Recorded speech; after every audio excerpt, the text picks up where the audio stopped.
नमस्कार मित्रों, desire point channel के आज के इस नए वीडियो लेक्चर में मैं हूं अमित दुबे। और आज के इस वीडियो लेक्चर में हम नरेशन की अपनी क्लास को आगे बढ़ाते हुए एक्सक्लेमेटरी सेंटेंस को नरेशन में चेंज करना सीखेंगे।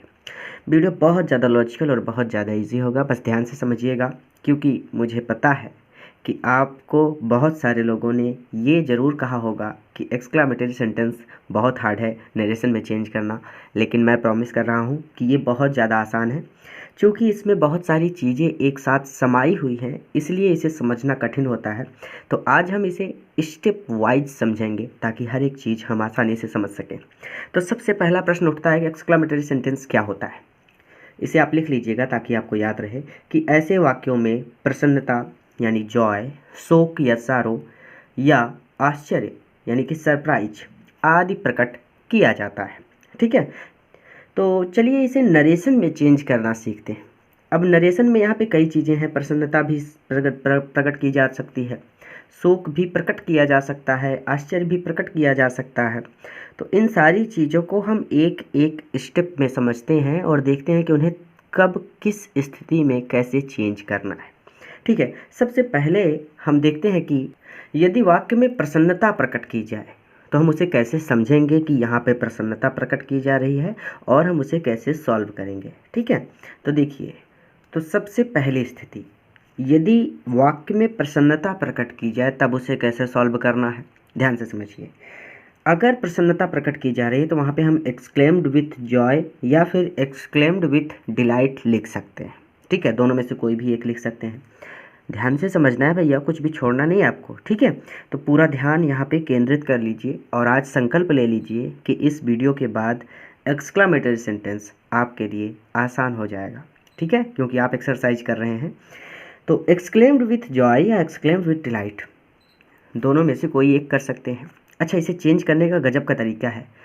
ध्यान से समझिए, जो टेंस के परिवर्तन के रूल होते हैं, जो मैंने आपको असर्टिव सेंटेंस में समझाया था, जैसे कि प्रेजेंट इंडिफिनिट में होगा तो हम उसे चेंज कर देंगे पास्ट इंडिफिनिट में, प्रेजेंट कंटिन्यूअस तो पास्ट कंटिन्यूअस, प्रेजेंट परफेक्ट तो past perfect, present perfect continuous तो पास्ट परफेक्ट कंटिन्यूअस टेंस, और उसी तरह से सभी रूल जो थे टेंस को चेंज करने के, वो सेम यहाँ पे अप्लाई होते हैं, उनमें तो कोई चेंज नहीं होता।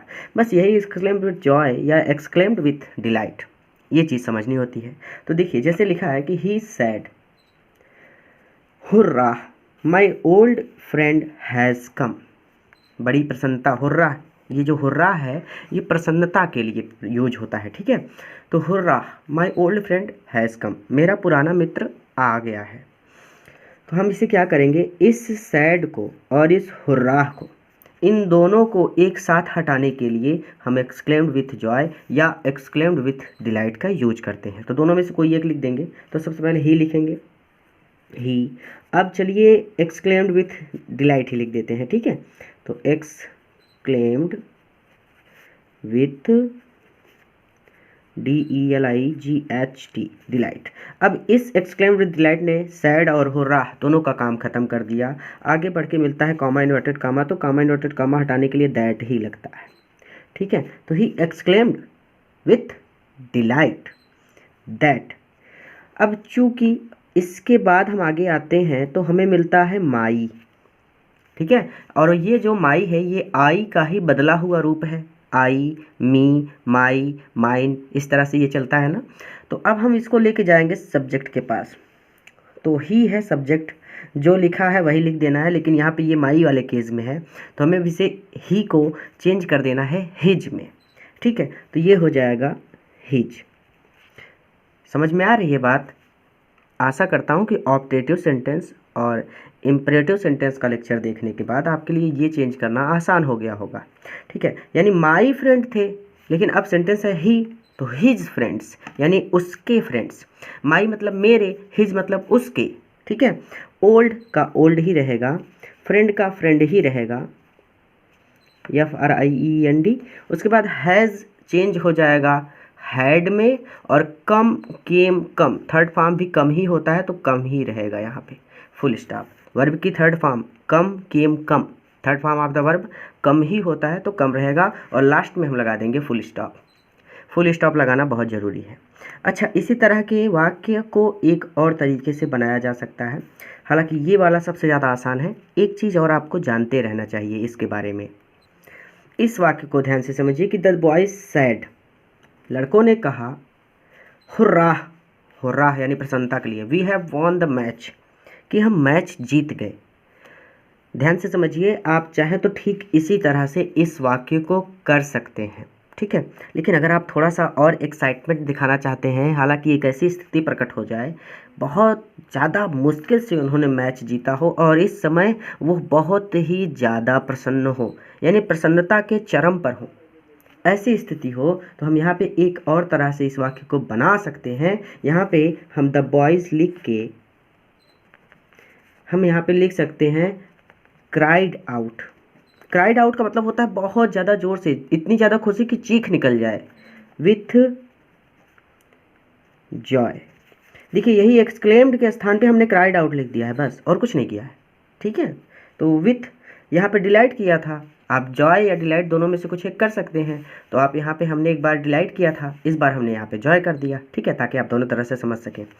इस एक्सक्लेम्ड को लिखना भी गलत नहीं है, लेकिन ये इस वक्त ये सेंटेंस यह प्रदर्शित कर रहा है कि बच्चे इतना ज़्यादा प्रसन्न हुए कि उनकी चीख निकल गई। उन्होंने बड़े ज़ोर शोर से कहा कि हुर्रा, हम मैच जीत गए, ठीक है। तो the boys cried out, exclaimed भी लिख सकते हैं, ठीक है।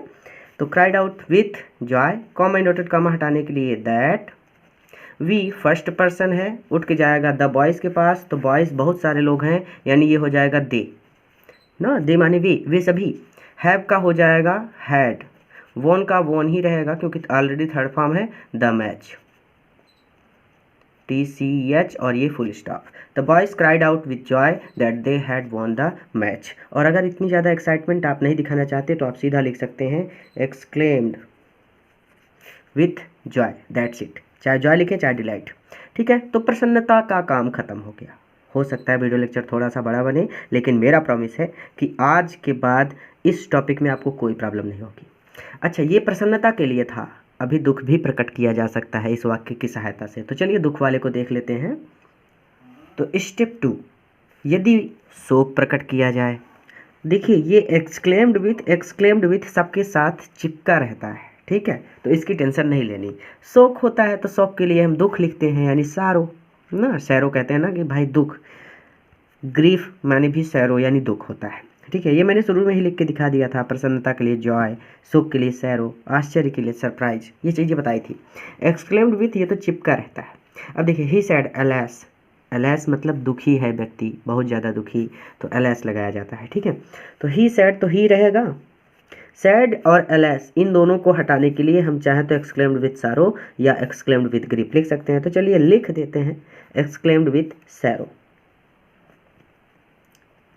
ही एक्सक्लेम्ड विद सैरो, ठीक है। अब कॉमा इन्वर्टेड कॉमा हटाने के लिए दैट, ठीक है। तो एलएस का काम खत्म, सैड का काम खत्म, ही का काम खत्म, इन्वर्टेड कॉमा और कॉमा का काम खत्म। अब आता है आई, तो आई है फर्स्ट पर्सन, उठ के जाएगा ही के पास, तो ही जो लिखा है वही लिख देना है। ये मैंने आपको पढ़ाया था ना चेंज करते वक्त, तो ही लिखा है तो हम यहाँ पे ही लिख देंगे। अब एम है तो ये हो जाएगा वाज, क्योंकि मैंने कहा ना is am are was were, tense को चेंज करने के रूल वैसे ही रहते हैं, ठीक है। और ये रूंड का रूंड, फुल स्टॉप, ठीक है। तो इस तरह से आप दुख वाले वाक्यों को भी कर सकते हैं।